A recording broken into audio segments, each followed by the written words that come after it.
Hello friends, welcome back to my channel. आज हम सीखेंगे energy production in human body.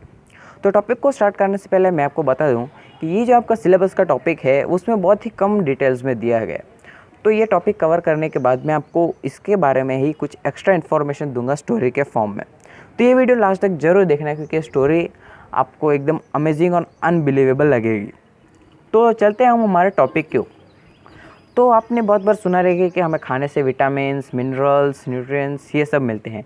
तो न्यूट्रिशंस का एक टाइप है कार्बोहाइड्रेट्स। तो कार्बोहाइड्रेट्स जो होता है वो हमें राइस से मिलता है। एक ही चीज़ नहीं है, और भी चीज़ है, लेकिन मैं आपको राइस का एग्जांपल देता हूँ।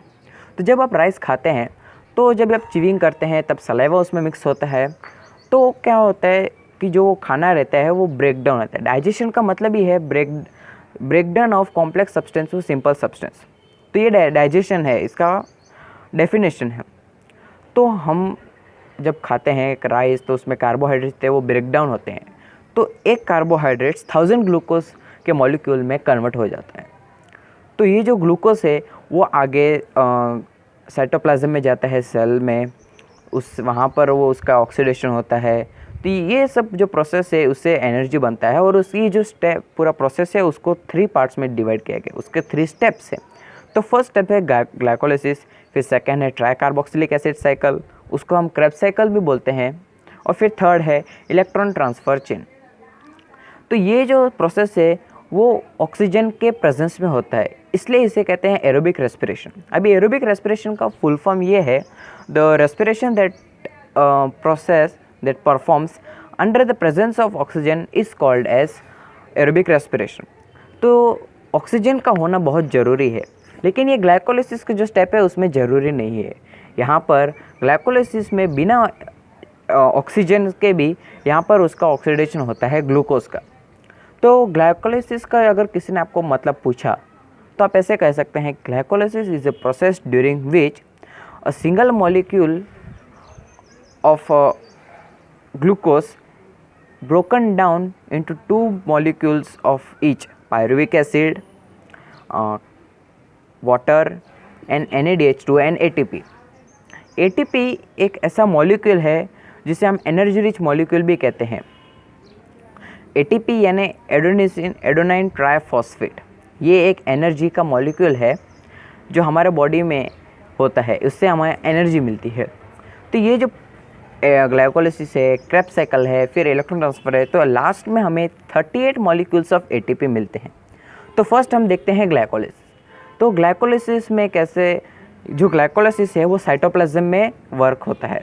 तो ये जो ग्लाइकोलिसिस का पूरा जो प्रोसेस है वो साइटोप्लाज्म में होता है। साइटोप्लाज्म में उसको 2 मॉलिक्यूल्स ऑफ पायरुविक एसिड में कन्वर्ट किया जाता है, फिर 2 मॉलिक्यूल्स ऑफ वाटर, फिर 2 molecules of ATP and 2 molecules of NADH2। अभी NADH2 क्या है? निकोटिनामाइड डाइफ्लोराविन।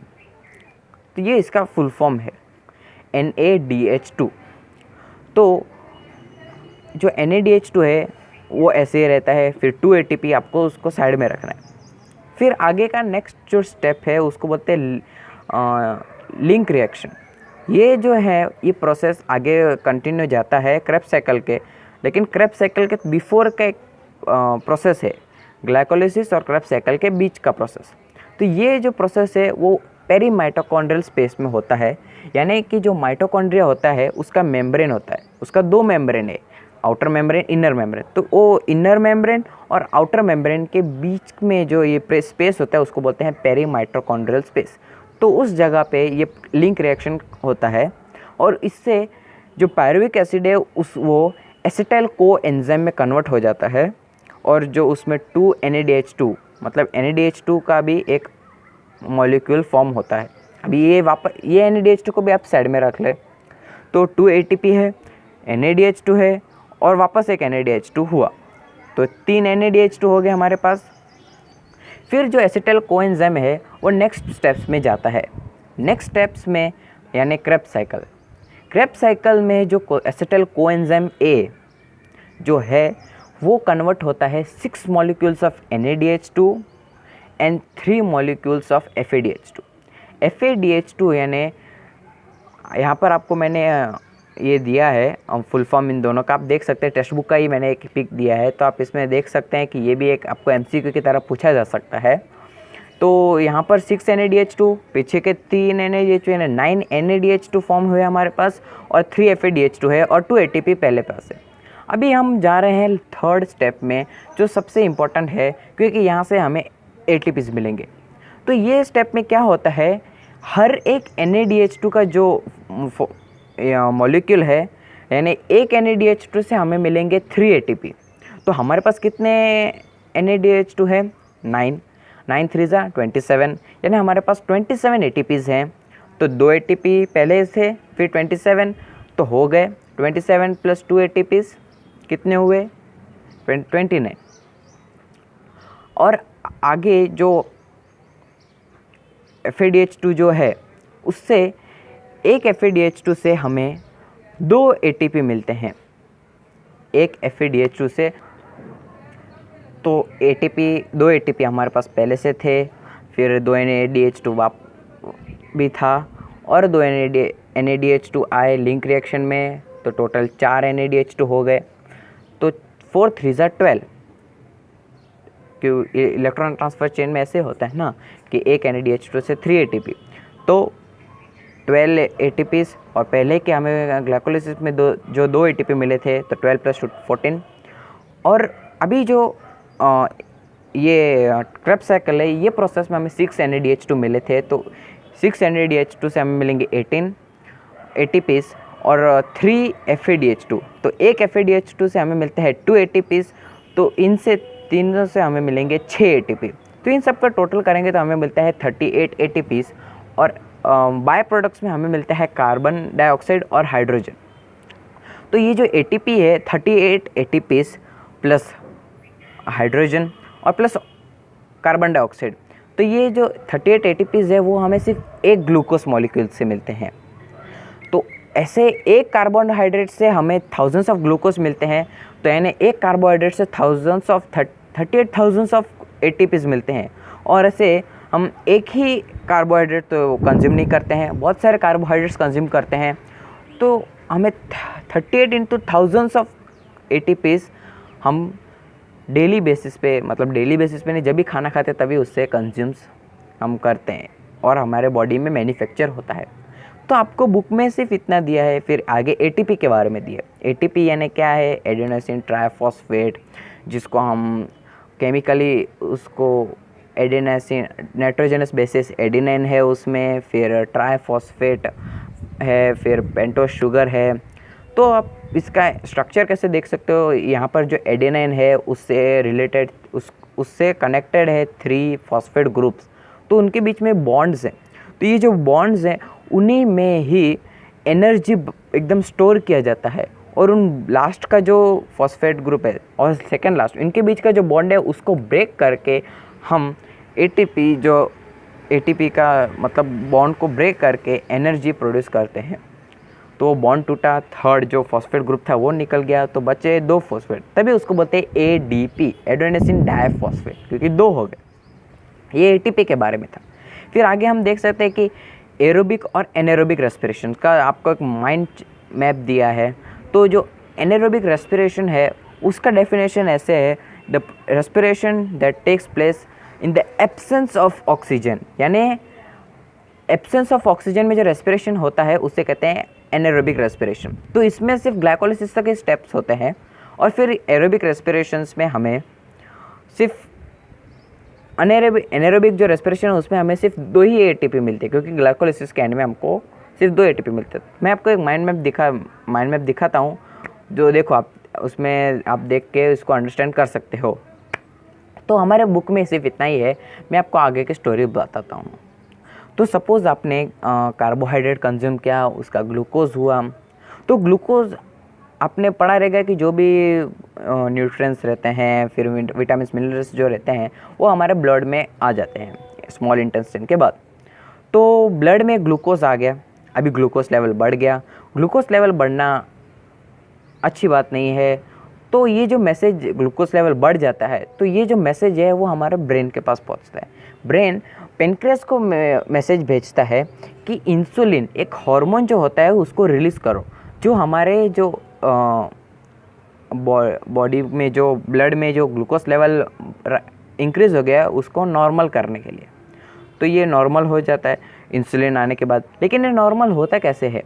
तो इंसुलिन जब रिलीज़ करते हैं ब्लड में, तो ब्लड जो रहता है पूरे बॉडी में घूम के आता है, हर एक सेल के पास जाके आता है, हर एक सेल को ग्लूकोज दे के आता है। तो वहाँ पर साइटोप्लाज्म में जाता है, फिर माइटोकॉन्ड्रिया में एटीपीज बनते हैं। तो ऐसे ग्लूकोज का डिवाइड कर दिया जाता है। तो इसके पहले मैंने आपको बताया ना कि कैसे ग्लूकोज सेल में पहुंचता है, तो मैंने ये आपको बताया। एनर्जी कैसे बनता है वो तो मैंने आपको बता दिया, लेकिन ग्लूकोज ब्लड से वहाँ कैसे जाता है ये अभी आपको मैंने बताया। फिर एनर्जी पूरा बनता है, पूरा सेल में स्टोर होता है।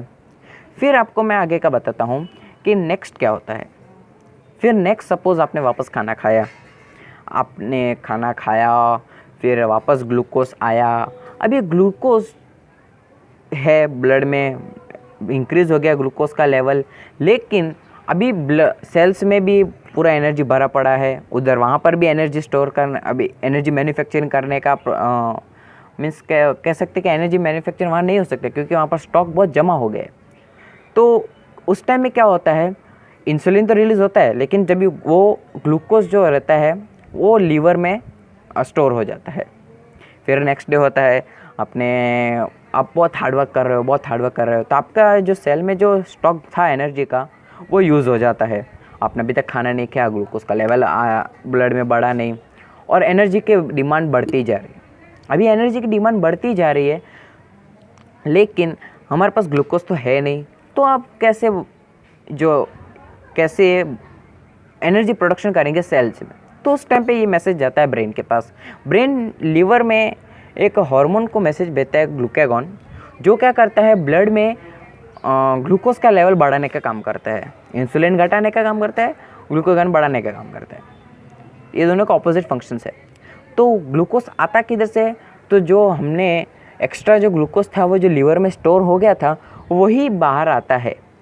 अभी वापस बढ़ा ब्लड में ग्लूकोज का लेवल, फिर वापस मैसेज जाता है ब्रेन टू पेनक्रिया, फिर पेनक्रिया से इंसुलिन रिमूव होता है, फिर वो ब्लड में आता है, फिर ब्लड के थ्रू वापस सेल में वहाँ पर मैन्युफैक्चरिंग होता है एनर्जी।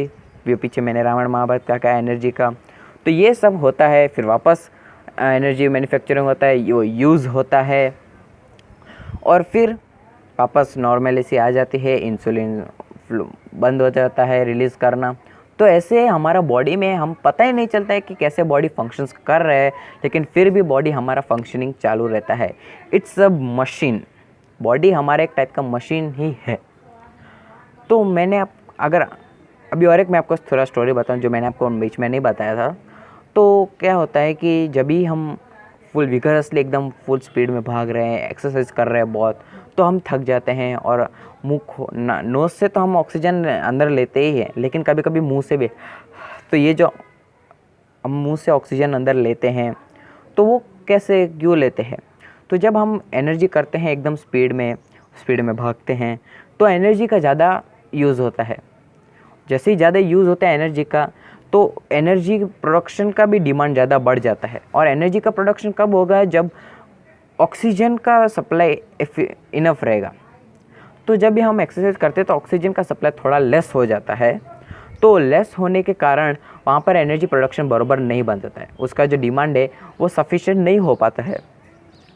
तब क्या होता है, एनारोबिक रेस्पिरेशन स्टार्ट होता है, उससे लैक्टिक एसिड प्रोड्यूस होता है, वो हमारे मसल्स में जाता है।